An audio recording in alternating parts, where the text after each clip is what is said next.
Okay, so this really brings us back to I'm going to stop with the storytelling for a minute and start talking about uncertainty. And so colleague Sarah Michaels, who's my colleague on this paper, and I became sort of interested in this question of uncertainty, and really were interested in trying to figure out how it sort of varied among different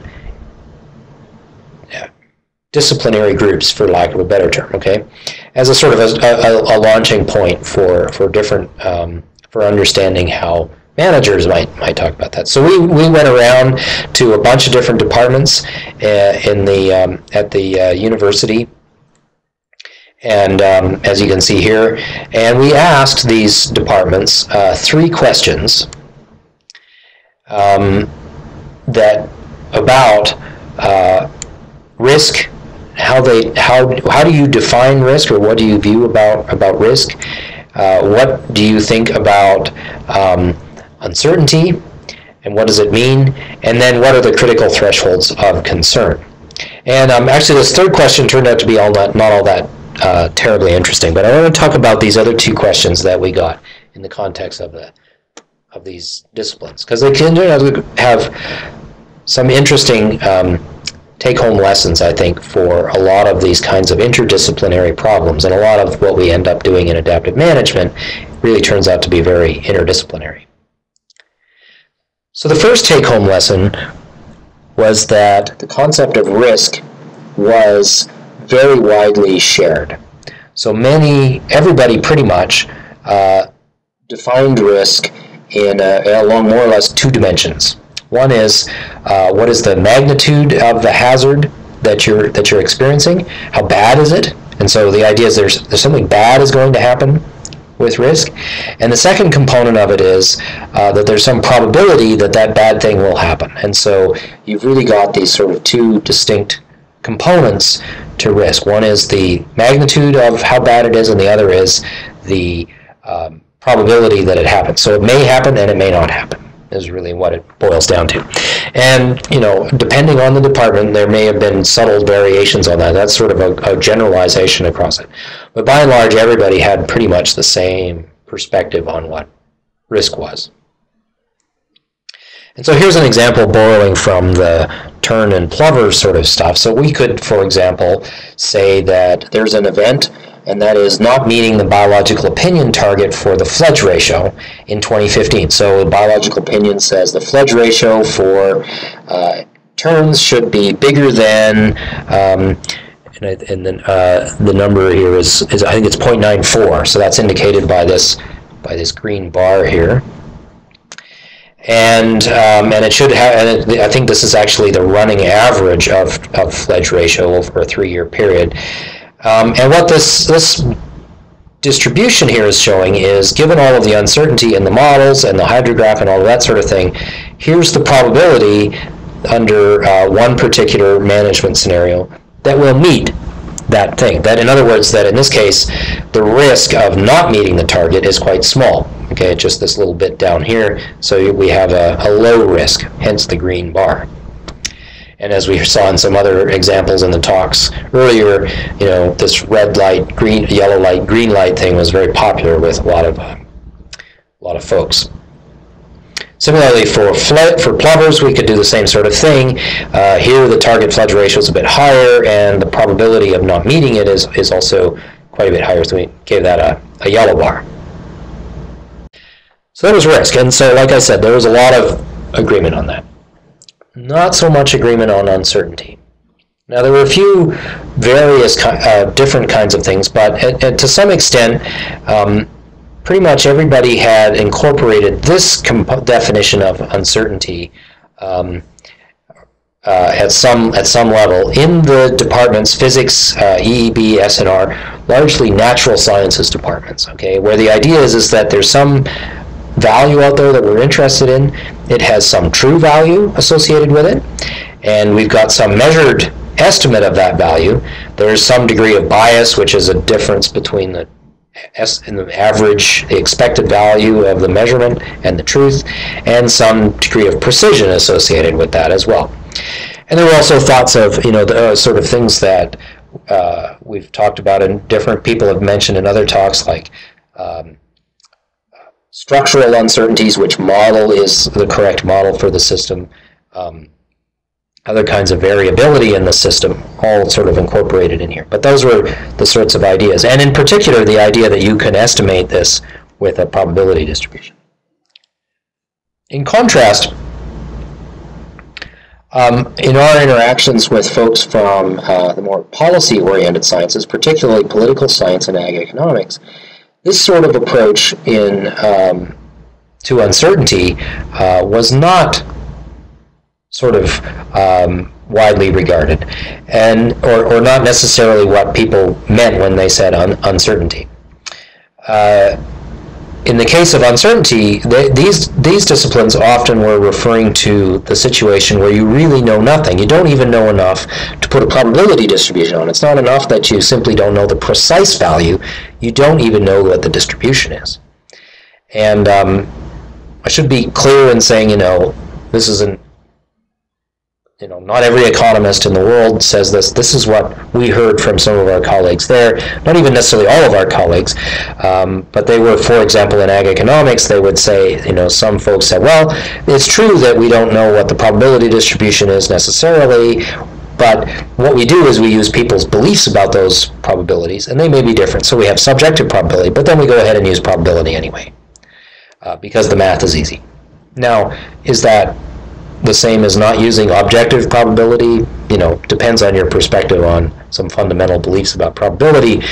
But the idea here is that there is, even if it's not universal, there is another notion that uncertainty really, really means not probability. And so that was quite important, because if you're out there and you're a scientist and you're trying to talk to people from policy-oriented backgrounds, political science backgrounds, governance backgrounds, and you say you are uncertain about the future, they may be hearing you know nothing, when in fact that's not what you're saying. What you're saying is there's a mean and a probability distribution, and they would look for you to say that's risk, not uncertainty.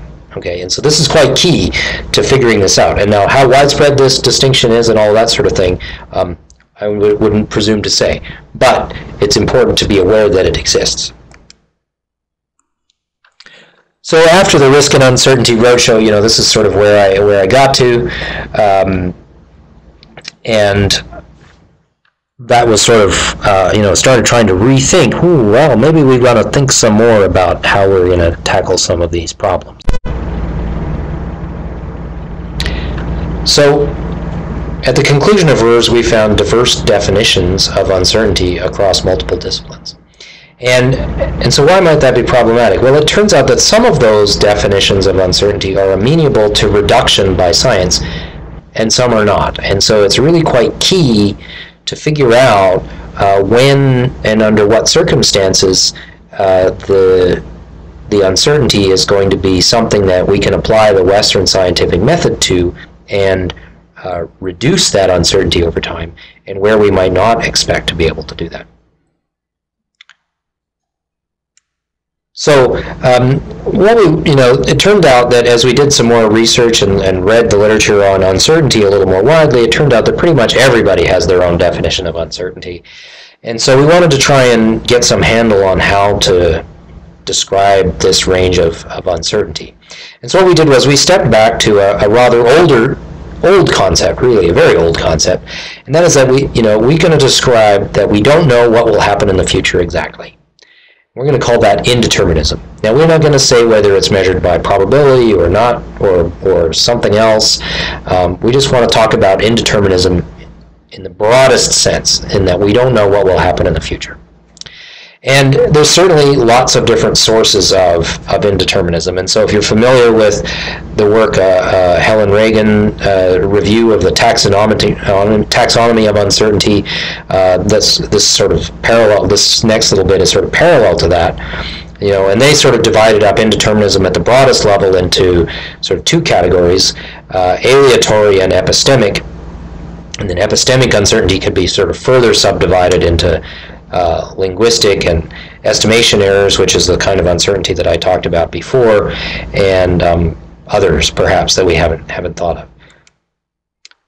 So I'll try to illustrate these by way of example. So here's an example of aleatory indeterminism.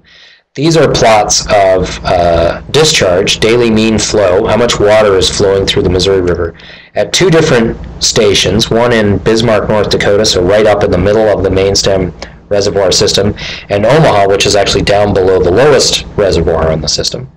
And these first two panels over here on the left are the hydrographic record prior to the main stem system. And what you can see is that from year to year there's a tremendous amount of variability. Within years there's a lot of variability, so there's a high spike or multiple spikes early in the year, followed by a low flow summer period, and then the following year goes up. But even between years there's a lot of variability between the height of the spike. So some years are really high, other years are lower. Contrast that now with what happened after the hydrograph after the reservoir system was closed and began to operate. What you can see is that up in the main stem system, even though there's a fair amount of variability, still it's much attenuated relative to the pre-reservoir system. And farther down below the system now you're starting to get some natural variability remaining in the system because of other tributaries coming in below the reservoir, but it's still much attenuated relative to the variation in discharge that was present prior to that point. And so aleatory indeterminism is exactly what we're talking about here. You know, without building a massive reservoir system, you can't get rid of this. And even if you do build the massive reservoir system, you don't get rid of all of it. Okay, so it's irreducible in some sense. And no matter how well we understand it or model it or how long we measure this time series, this variability is never going to go away. We're never going to be able to deal with it entirely. So it's inherent in the system. And other sorts of things that you might be, that those of you who do population modeling would be familiar with, demographic stochasticity, which is the random nature of births and deaths, is exactly this kind of aleatory indeterminism. Okay, it's inherent in the process. You can't get rid of it, no matter how well you understand the system. Epistemic indeterminism now. So here's is not about the variation in the state of nature, but rather what we think we know about the state of nature. Okay, which is much has a lot more added on to it. So here's an example of linguistic ambiguity. You know, a species consisting of self-sustaining and interacting populations that are well distributed through the species range. This is actually a quote from the Endangered Species Act. Okay, so well, what does self-sustaining mean anyway? And interacting, how much interacting do they have to be? And, you know, if they occupy 90% of the range they had in 1900, is that enough? Or do we mean 85% of the range they had in 1750? You know, these are all ambiguous. It's not well defined here what is actually meant by these terms. Now, there's an argument to be said that, in fact, that's exactly what was intended by the writers of the Endangered Species Act, because they wanted to leave lots of wiggle room to be able to get out of these things later on. But this wiggle room that they've left creates plenty of headaches. Here's another example of epistemic uncertainty related to estimation error. So this is that sort of kind of classical variability in a parameter, in this case the reproductive rate of plovers on emergent sandbar habitat. And it's represented here as the number of fledglings produced by 10 pairs on 10 acres of habitat. And that's just to sort of make the numbers sort of comparable with what people are willing to do. And Kate Bino, who works for Pacific Northwest National Laboratory, sort of took over the modeling from me and is continuing with it, did a really interesting exercise where she went back and said, okay, what if we just use the monitoring data from 05? What would our estimate of this rate be?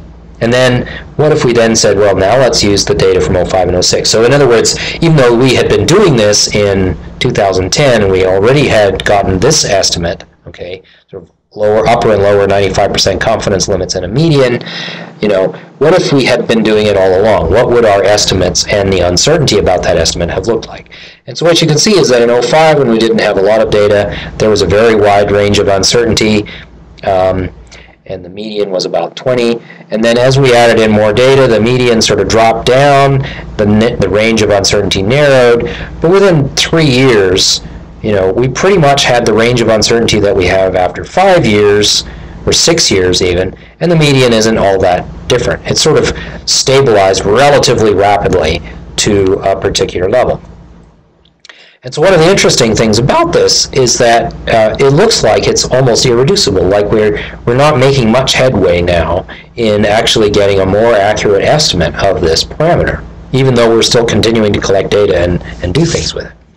And it turns out that if you look right at the heart of sort of estimation theory in statistics, the theorems say that as your sample size goes to infinity, so imagine collecting way more data than you'll ever be able to collect in your entire lifetime, infinite data.